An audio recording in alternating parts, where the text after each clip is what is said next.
Hello, everyone, and thank you so much for coming out today. It feels wonderful outside, and I was just thinking earlier, it's a great day for music. It's always a great day for music, specifically saxophone music. So if you want to hear more, come to all of our studio recitals. We would love to see you there.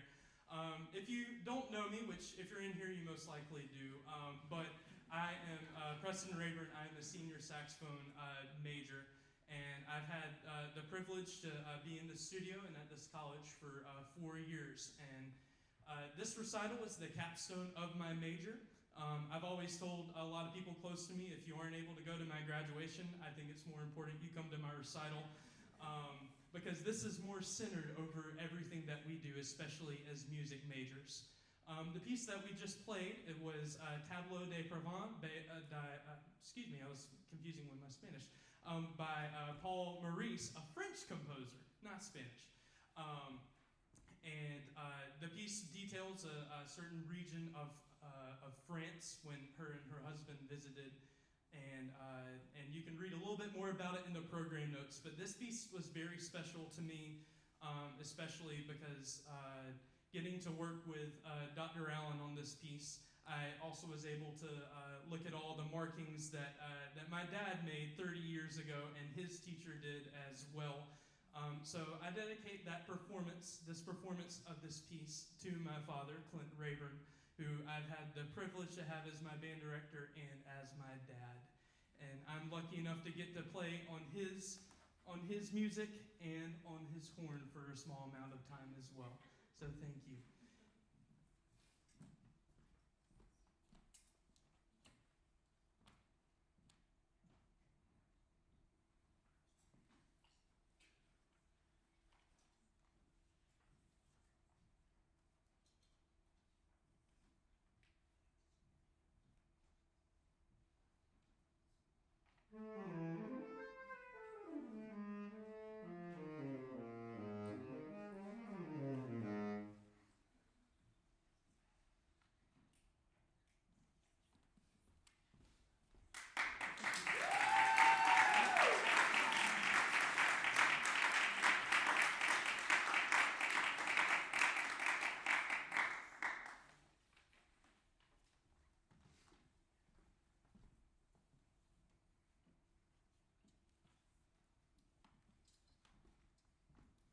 Stephen Banks wrote Come As You Are for a variety of reasons with a lot of different backgrounds.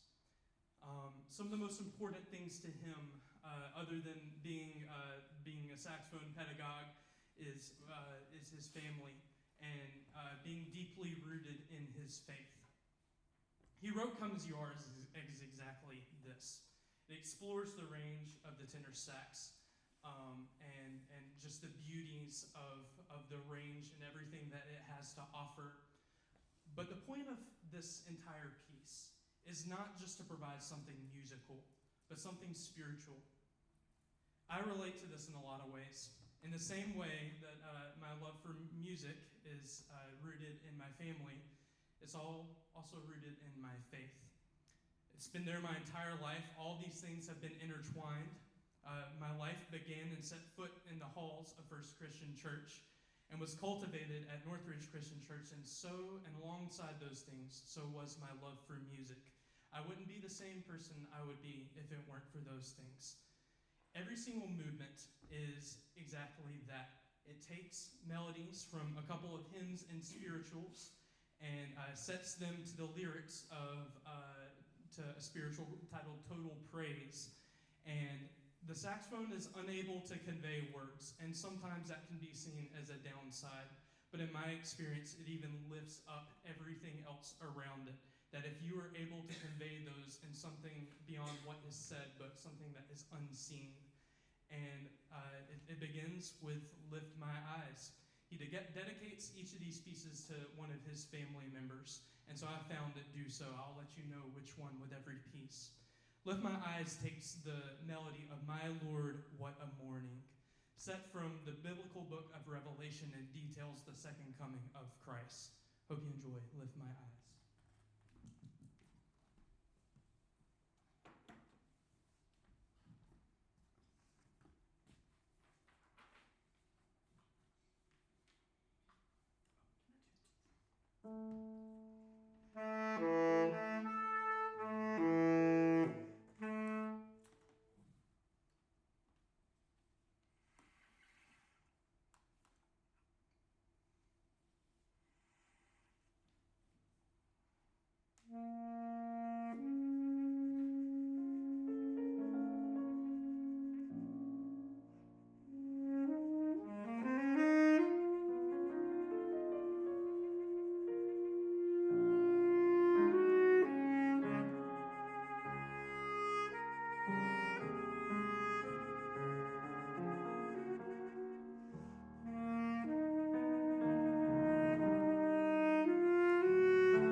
Who we are, no matter what we do, life will always give us challenges. There will always be storms. There will always be mountains that we have to climb, valleys that we have to get back down to. And Time of the Storm is exactly that. In the style of Aretha Franklin, Banks takes the melody of Wade in the Water and sets it to a funky little spin to it. It's been one of my favorite pieces to play. It really embodies this, and it slowly dies down and loses steam into the melody of total praise. I lift my hands in total praise to you, says the song. And despite wading in these deep waters, there will always be troubles that will be overcome. Some people that have always helped me through any troubles of my life, whether either bringing the trouble or helping calm it, my brothers, Bryce, Maddox, and Jude. I dedicate this performance of this movement to y'all. You're the ones that really helped me through all the times of storm and will continue to, as I hope I do for you as well.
When Jesus is my portion, a constant friend is he.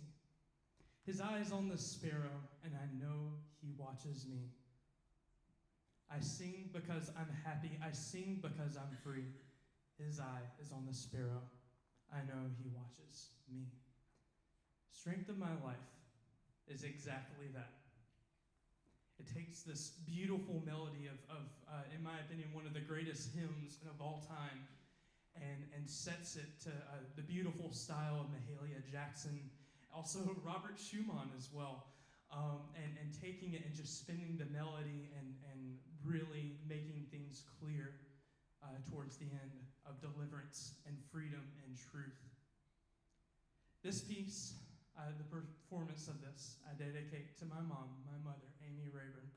This was one of her favorite hymns, unless there's another I don't know of, and it just really reminds her of her steadfast love. There's nothing unsure in this piece, and I know one thing other than in my faith, that my love, or that her love for me, is steadfast and never shaking.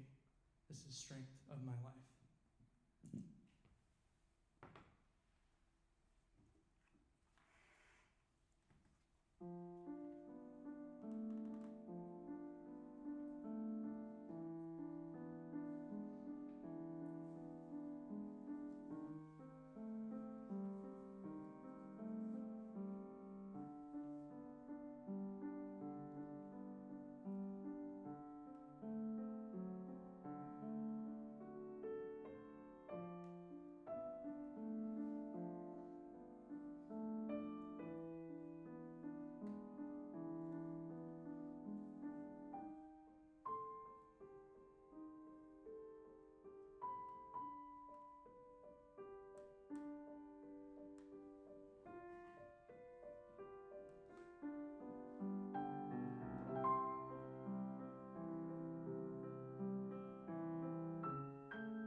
Found it very difficult to have something that goes after that piece. It speaks so much to me, and I doubted. That was the first piece of this program that I had learned out of this set, and I doubted that, truthfully, that anything could follow up with that. Lift My Hands proved me wrong. it takes that same melancholic feel, that same love and affection, and puts it in a great finale. It's based off of the tune "I Still Choose Joy," and one thing that my mom has always taught all of us, and boys, you can say it with me, is to find the joy in life, in the best and in the worst moments. But either way, that really helped with that one. I found it difficult to really encapsulate a lot of those feelings into this, but I'm doing the best I can.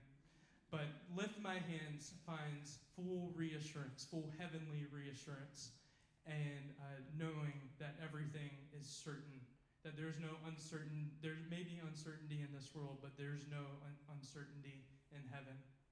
And this piece, with this reassurance, with this profound truth learned from a loved one, I dedicate to my fiancée, Riley, who has helped me find that profound truth in music and in life.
We'll now take a 10-minute intermission.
Mountaintop is a piece by the British composer Andy Scott. He wrote this for saxophone and electronics. This is actually my first time using that medium, and it's been a real joy to play around with. It's a good alternative as well. My Mountaintop is exactly as the title says. It explores the peaks and valleys, ridges, highlands, everything of life. And as we were just talking about with Come As You Are, there's always going to be a storm. There's always going to be another mountain, something that you have to climb. And this piece embodies that. You reach that mountaintop. Through everything, you carry on. You keep going. And no matter what, never look down. Always look above you for what is ahead. A lot of these lyrics that you'll hear really resonate with me. I will always have mountains and ridges and valleys, and there's so many that I've had to climb these past 4 years. But I'm still standing, as Elton John says, and we are still standing because this is something that can apply to everyone, and I know that everyone in this room can relate to.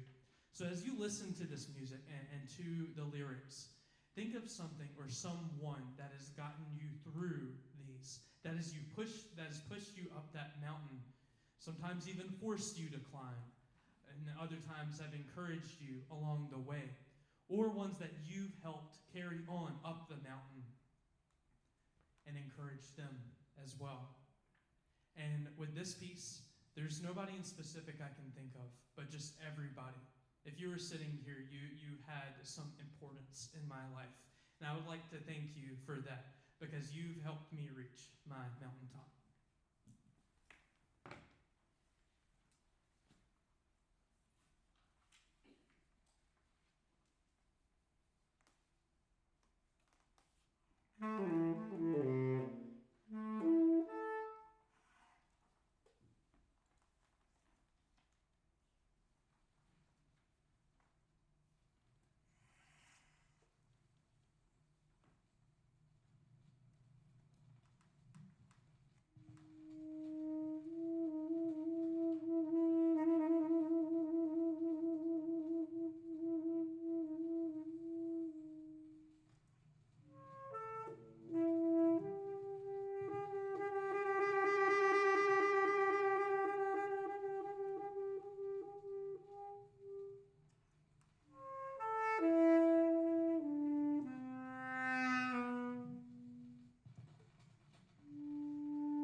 it was hard to choose a piece that follows all of that material. In this program, we've had a variety of composers, ranging from classical saxophone to even the newest piece, being written in 2020, technically actually 2025, the one following this. But I found it fitting to end my solo saxophone career here at Georgia College with a piece with someone who I began it with. In February 2021, it was actually February 16th, I believe, I auditioned for the Department of Music. Back then it was over, we had to record it over video. So that video is still around there somewhere, and I told myself I would never watch it until after my senior recital. That day somehow come. But I will not be doing that today. But the standout of that video and that audition is my grandmother, Carol Tanner. I not only with my start with the Department of Music, but when I start as playing the instrument by myself, she, as well as all as my other grandparents, have always been there for me. I first began in 7th grade after learning the horn in 6th grade, and I was encouraged to play over at Harmony Baptist Church over in Deep Step, where she plays every week to this day. And my brother Bryce gave me the courage. She gave me the courage to step up and learn this piece, and with help from my dad, I learned the hymn "In the Garden," and I still have that copy, and I'll probably get it framed. But throughout the years, she has always been there by my side, and I don't think I would be able to play as well as I would with other musicians and other accompanists if it weren't for her. So I wanted to end this program, at least this portion of the program, with a piece that features her. This is Carol Tanner on the piano. Everyone give her a big warm welcome.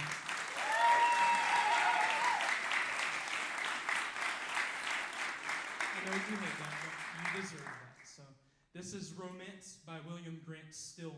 It was written at a time where things in America were very uncertain. William Grant Still was the first African American composer to have his work performed by a symphony orchestra.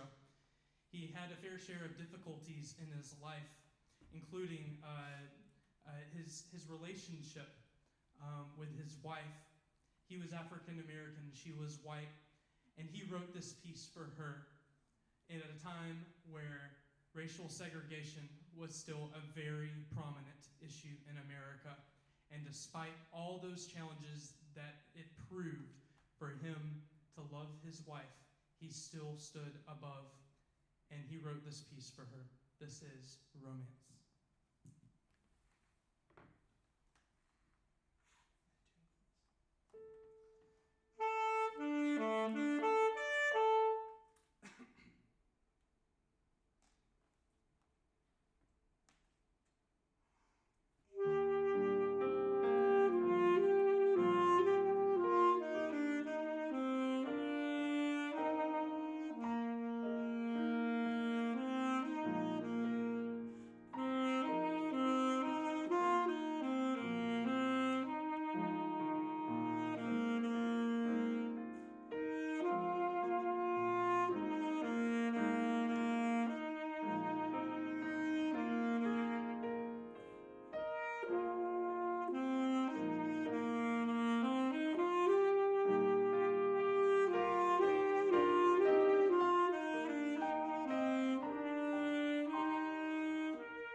all of my grandparents.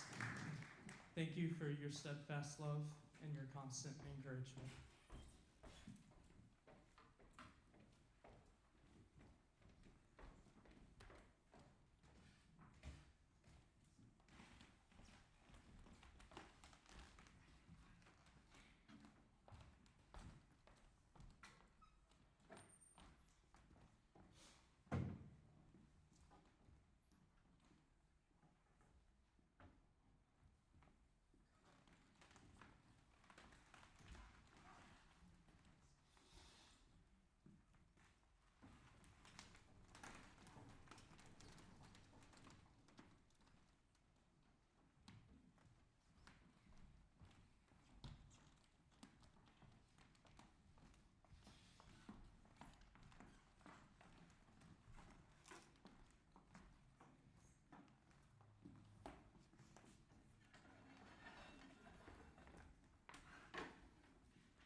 While the quartet is getting their horns warmed up, I would like to offer many thanks to many people.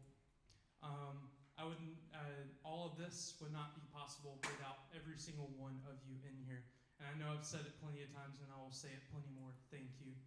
I'd first like to thank my family and for all that they have done for me for these past 21 years and that they will continue to do for the rest of my life. My family and my new soon-to-be family as well. Next, I would like to thank my friends, all of you in here, and thank you specifically to my fraternity, Brothers of Phi Mu Alpha, for the love and music that we all share. My church, as I said, everything of my love for music came from there, and it continues to do so. Thank you to those from First Christian Church, Harmony Baptist, and Northridge Christian Church. Specifically, I would like to thank a couple of people who helped quite literally get me here. First off, Miss Christy Edwards, my middle school band director. Anyone who teaches middle school and even elementary school as well takes on a very big and very important job. And one of the most difficult things is getting young, rowdy middle/elementary schoolers to play these hunks of metal and sometimes wood as well. But I say that she did that fantastically, and I can't thank you enough for all that you've done. I would like to thank my high school band director, Clinton Raburn. That name might sound familiar. I won't say much more on that. I feel like I already have. And I would like to thank you, Dr. Towner, my director, college band director. And a special thanks to Dr. Allen for getting me through these 4 years. And like I was saying, I would not be here. And I wouldn't have as much of the urge to practice as much. I didn't learn to love such a thing until I met Dr. Allen. If you or anybody would ever be interested in playing saxophone, there is no better person than to learn it from here at Georgia College than Dr. Allen, and arguably in the country as well. And lastly, very specifically, I would like to thank Riley and all that she means and all that she's done for me. And a little plug.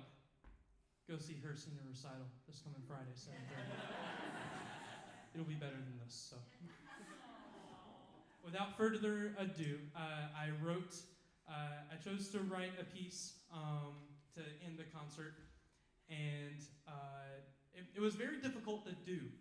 I do a little bit of writing music on the side, but I found it so hard because there's no way to fully encapsulate everything that you feel.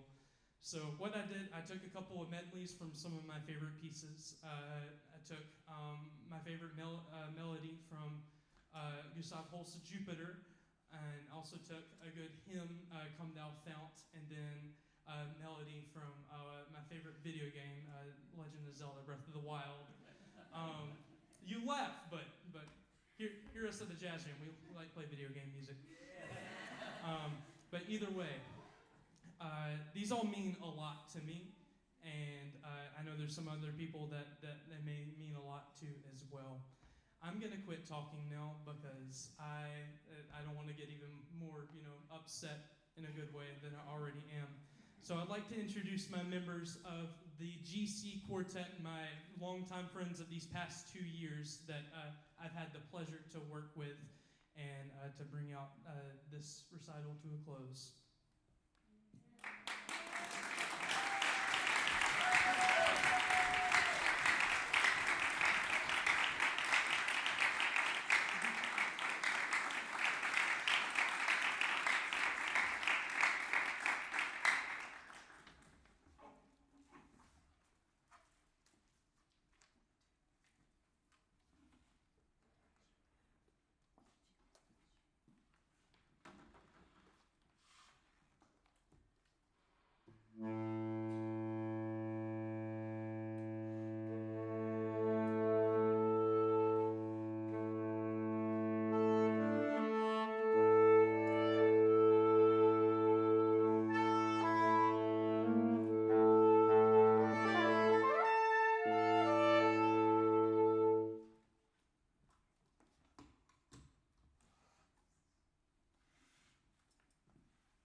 Thank you, everyone.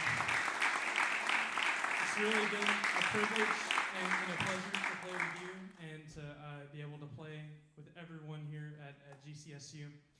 I wanted to bring everything to a close by the lyrics of a song with the same name as the title of this program, Come As You Are, by David Crowder. I felt it was very fitting. So lay down your burdens, lay down your shame. All who are broken, come lift your face. Oh, wanderer, come home. You're not too far. Lay down your hurt, lay down your heart, and come as you are.